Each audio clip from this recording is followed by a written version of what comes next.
Happy to have another young Indian with us, a smiling face always, as always. Happy to be back with all of you. Right now, we have with us Angana. Let's listen to her. Over to you, Angana. Thank you, Dr. Subunmatno. It's really great to be here.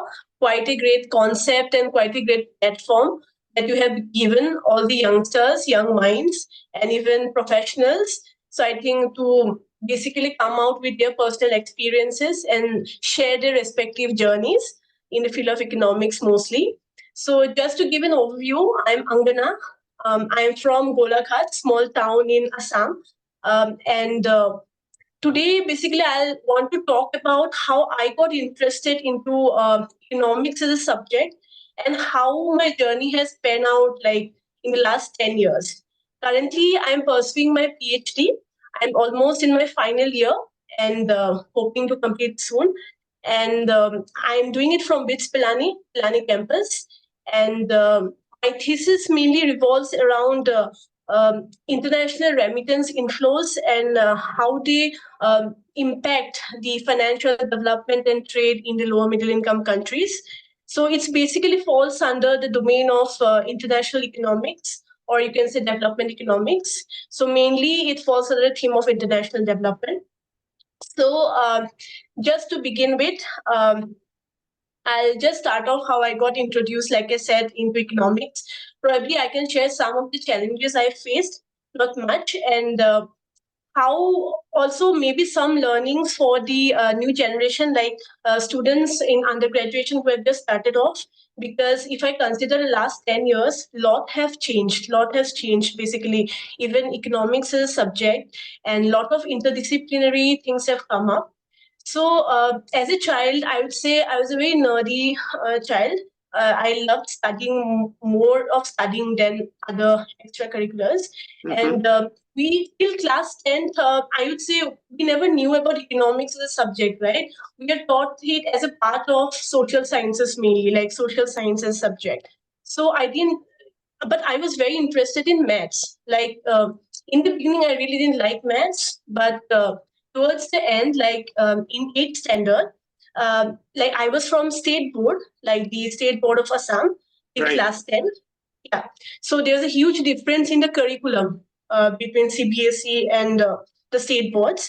So in my state board in class 8, we had an elective subject called advanced mathematics, which was slightly different from the general maths. Okay.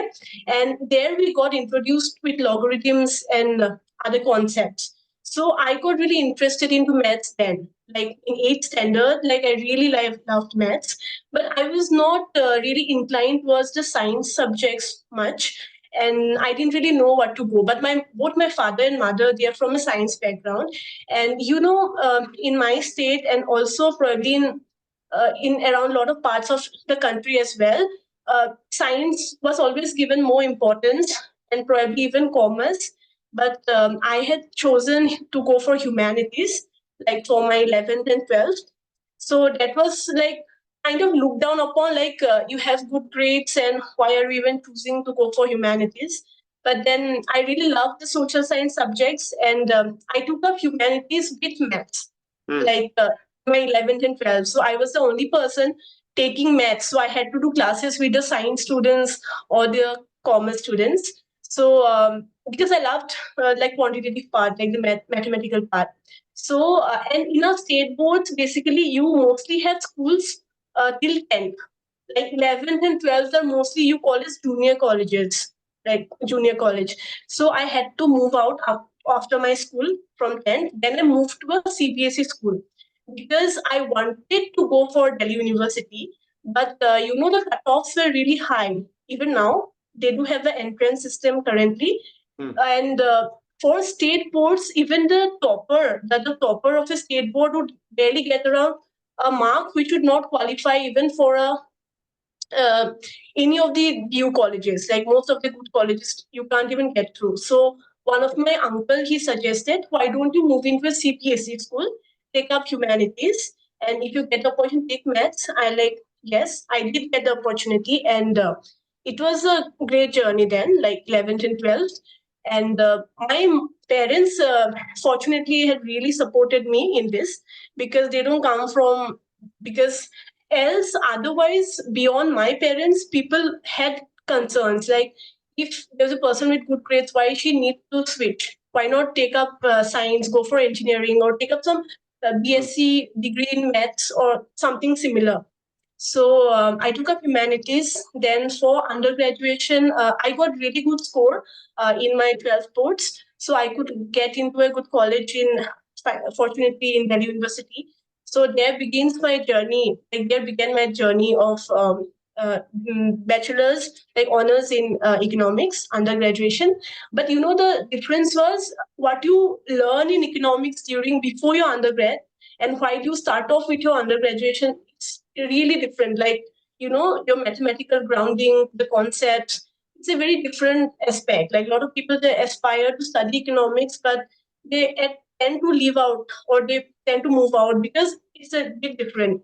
So I believe at 3 years of undergraduation, I had very mixed experience, I would say. It was really good in the sense that I moved out from a small town to the capital of the country.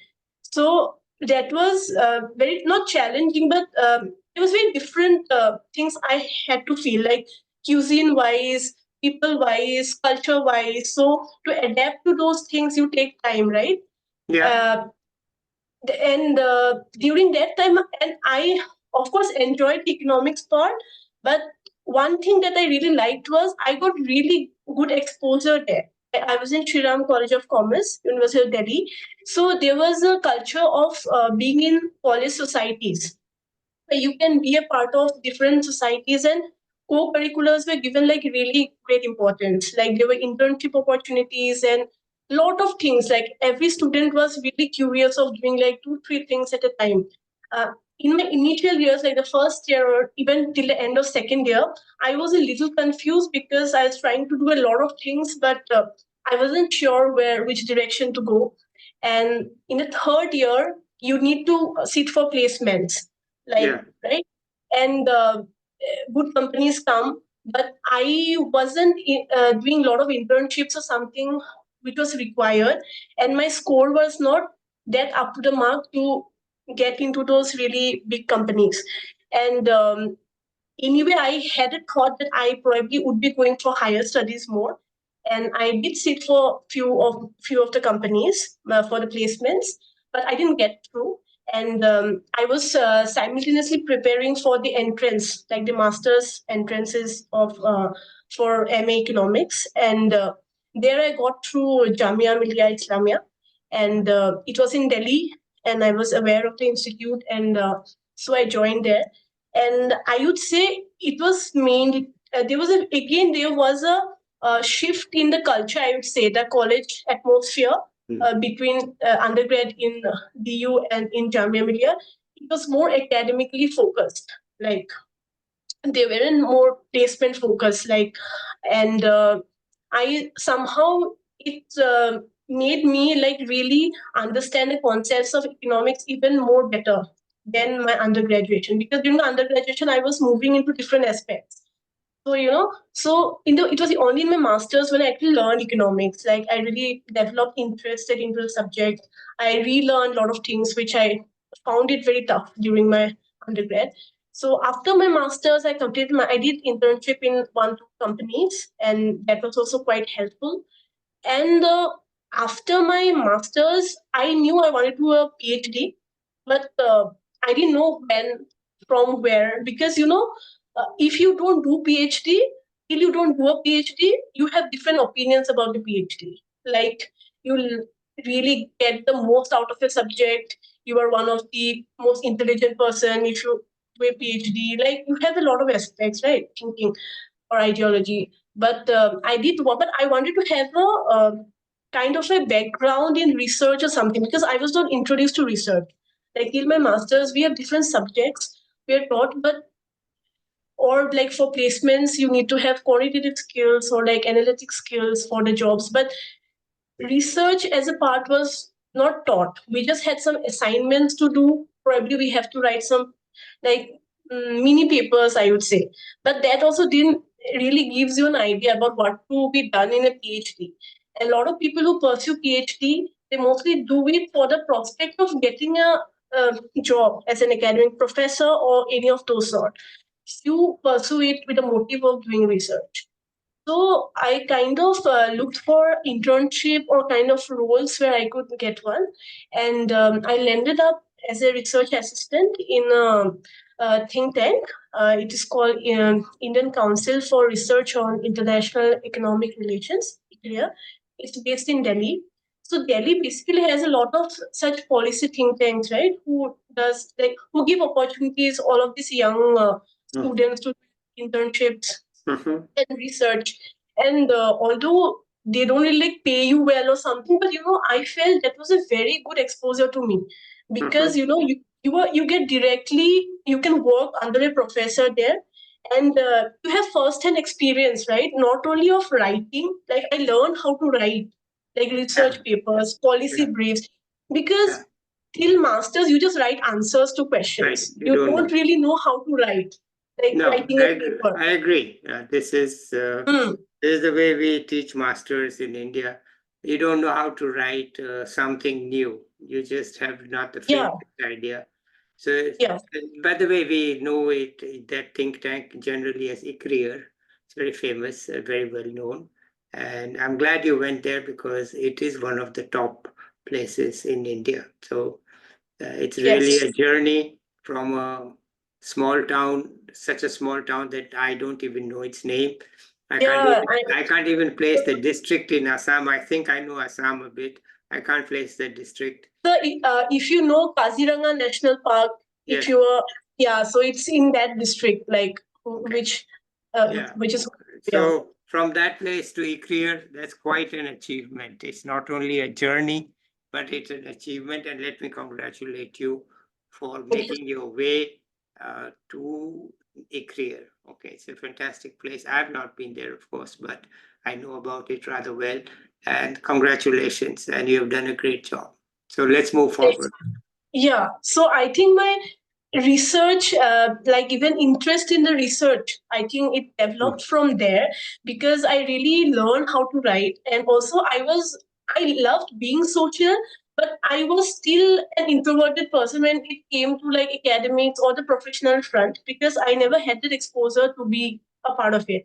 So there I opened up even more. So what for our research findings or for discussions per se, we had to visit a lot of like embassies. We had to meet up with a lot of experts, and where we had to go physically. It was before the COVID time, and it was very interesting because of course we'd go as junior researchers. The professors would take up most of the discussions ahead, but still you get to be like right in front of the people who are making policies and in different verticals, and you know what is happening, so you can discuss and then write. So it was very interesting. We saw something on the field and then get back.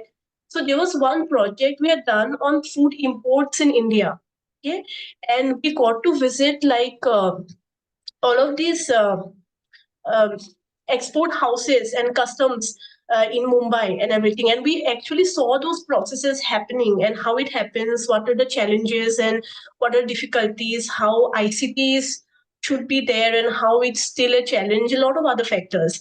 And I think those are very interesting. When you see something, writing part or even discussing part, it becomes very easier, right? And you become more interested rather than just sitting in a corner and trying to think and write about something you are not much aware of. So that was a very good learning for me. I almost was there for 2.5 years at ICRIA. So I worked on various projects related to, I would say, like imports, food policy, even trade facilitation, mostly related to trade because ICRIA focused on international relations. So mostly policies related to trade is given more prominence. And and that's where I knew that I wanted to do a PhD for sure. Because even if I want to come back later to an organization like that or anywhere, like having a higher degree in research, like that's PhD for sure, would definitely be an added value. And I had kind of an idea like how to proceed with research. So I did apply to a few of the institutes abroad and also looked up for institutes in India. But that was almost the pre-COVID times. And there was also like a medical emergency at my home of my father. And so my plans of going abroad never materialized. But nevertheless, I got this opportunity in BITS. I looked into, and the first year was mostly online. The PhD course in BITS Yeah. was mostly online because it was 2020 and COVID has struck. So we were mostly there for 2 or 3 months on campus. And because it's a full-time PhD that I'm doing, so I have to be on campus for the course. And so the first year sort of went by without accumulating much of things. And we were still looking out what to be done, what not to be done. It was a new thing. A lot of different challenges came with the pandemic. And after that, I think it was around late 2021 or something when we actually came to the campus full time. And then we started off with a journey. And I was also fortunate to get a really good supervisor. And I think that's how we started off. And initially, I wanted to work on something related to trade or international flows or something of that part because I had little experience working on that. But and my topic now revolves around remittance, international remittance flows, and connection with financial development and trade. So I work on a panel data basically for looking into. I look into the lower middle income countries, and I'm really enjoying the work till now. Definitely, PhD has its own challenges because working in isolation, a little isolation, right? Like that has been different. Like once you work somewhere and suddenly you switch, kind of a lone journey. Like you have your supervisor, you have your peers, but it's always a challenge, like wherever you are. So I think that's a little challenging at times, you feel like. So constantly, approaching new avenues, I feel to collaborate with people, that is always a good idea. So I keep trying to keep do that, trying to do that because that's how you learn. And academics or research alone is almost futile, right? You need to be connecting, you need to be discussing, you need to put out something out of the table, right? So, and I am really interested into making some contribution into the policy sphere.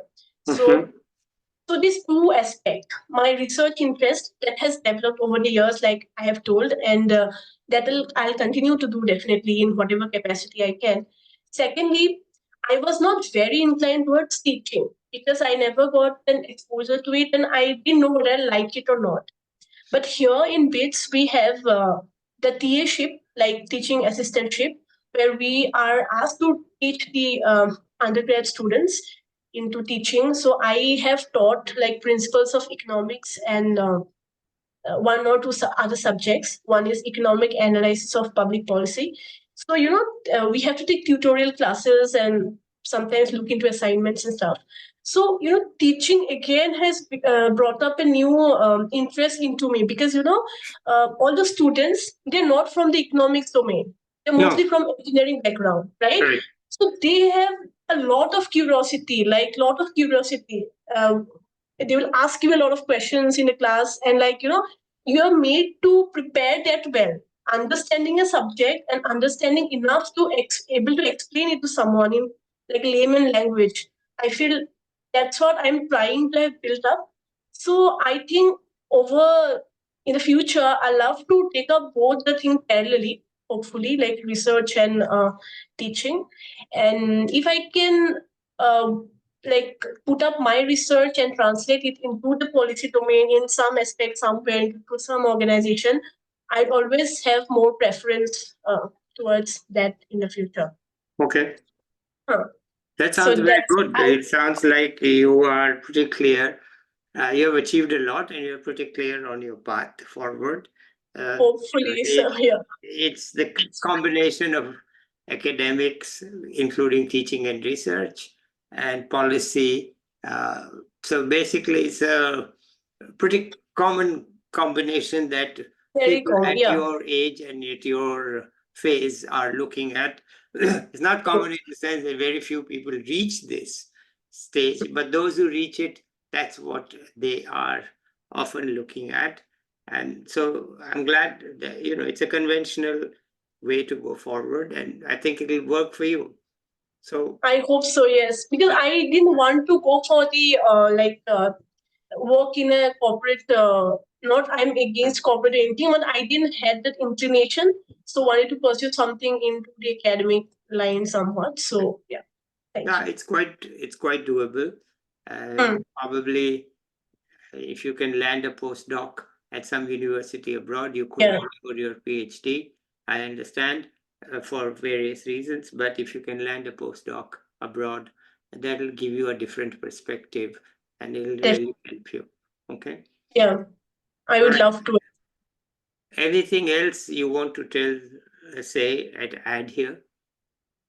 I think I don't think I can say a lot, or I can't give like an expert advice or something to anyone who's starting off.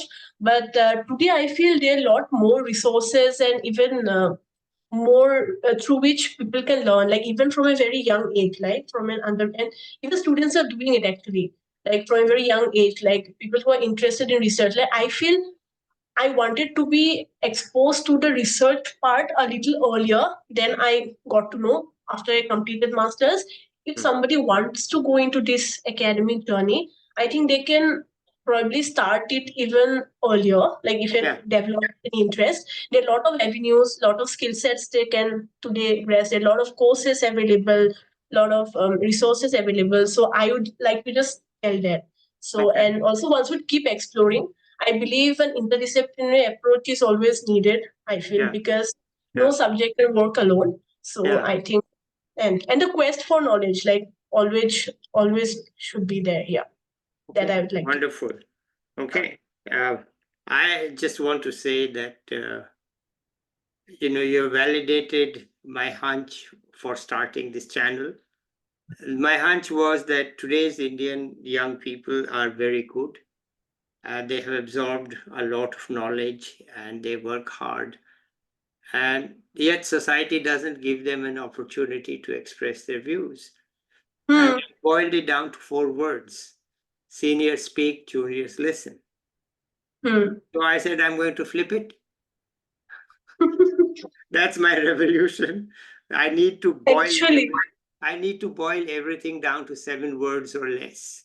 If I can't do it in 7 words or less, I don't know what I'm doing. Okay. So seniors speak, juniors listen, even though juniors are good. Okay. This is the statement of society. Let's flip it. Let the junior speak, let the senior listen, and make this kind of a permanent feature so that we get a revolution which is a quiet and peaceful revolution and is really a win for the young on whom you're relying in the future. Exactly. And so it's a constant process of learning and relearning always, especially here, like in today's world, you have to unlearn also, like a lot of you have to, even me, I can at times connect with the generation just 10 years next to me in a lot of aspects. I am learning, like a lot of from undergrad students also. It's a continuous learning process, sir. Definitely. Yes, it is. Okay, great. So we are, have the same views on this issue. And if you don't have anything else to add here, let's end the recording here, shall we? Yes, sir. Okay. Thank you so much for, Okay, so let's end it here and then we can talk a bit.